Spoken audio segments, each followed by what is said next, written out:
Hi, for my Genius Hour, I have decided to investigate the app Duolingo, and I chose to investigate this app because I actually recently got a job in Spain where I'll be working in Madrid in a private Catholic school, and I'll be teaching 6 through 8-year-olds how to speak English using only English. And so I think that it's really relevant and important for myself to learn how to speak Spanish, and there are there are a lot of really expensive options for me to learn how to speak Spanish, but this happened to be the only free option that I found so far that's it's the best structured for what it is. Um, and by well structured, I mean it just looks really clean. It's easy to follow and understand, and it's not.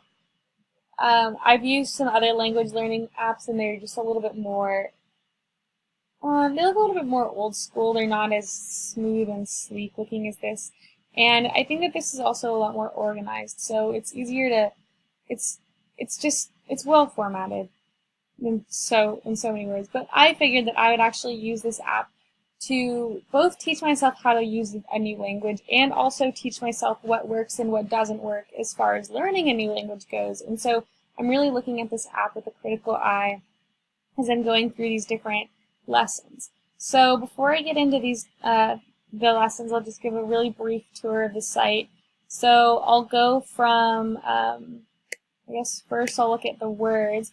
So these are all different words that I've learned since I've been using Duolingo, and I haven't been using this app for very long, so all of my little strengths are completely at the top or still strong, and I figure that if I stopped using this app or I took a break, that my it would go down pretty good, time to practice and overdue.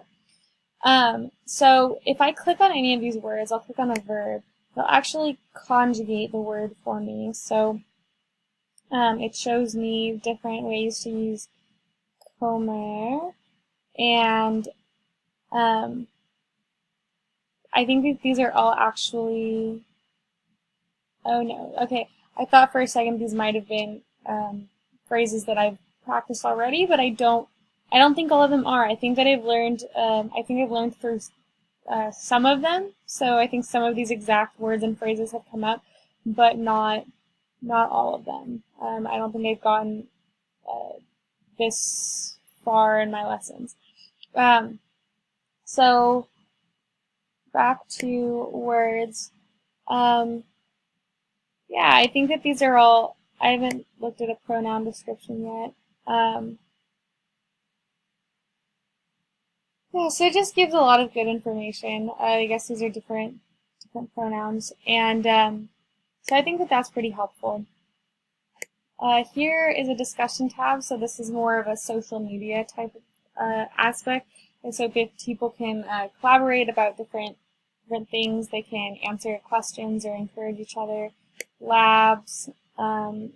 These are basically different, I guess they're different trial projects that Duolingo is working on. So these are events where I think that you could actually meet in real life. I'm not sure if they're virtual. I haven't looked into this. A podcast that's in whatever language you choose. Mine would be Spanish, Duolingo dictionary, and then these Duolingo stories. That is, these are basically, they're different stories that are in Spanish, and I think that these, I haven't listened to one yet, but I know that the podcast has these sort of, it's in Spanish for the most part, and then it has these kind of English interjections.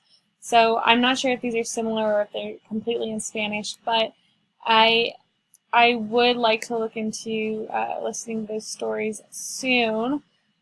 So something that I've learned or realized about these different lessons is that I would not necessarily call them lessons so much as quizzes.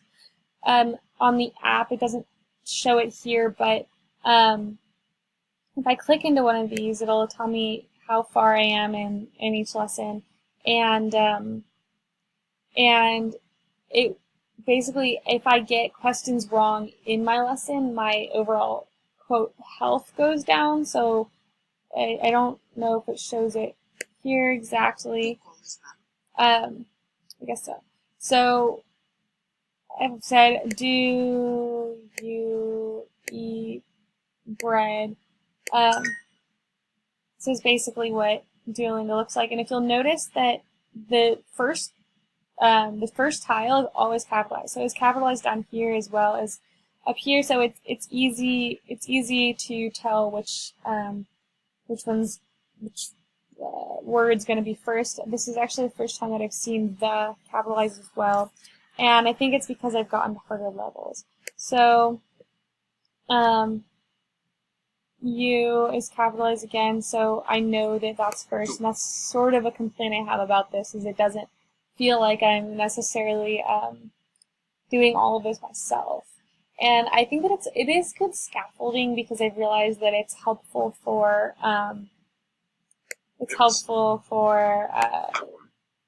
structure. So I've realized there's some answers that don't let you choose the tiles you have to type in, and those are a little bit more difficult for me, because I'll spell something wrong or whatever. But I also feel more proud of myself when I get them right. That's just more high risk, high benefit type of thing, I suppose. And there are other questions in Duolingo that require you to speak or listen and answer something.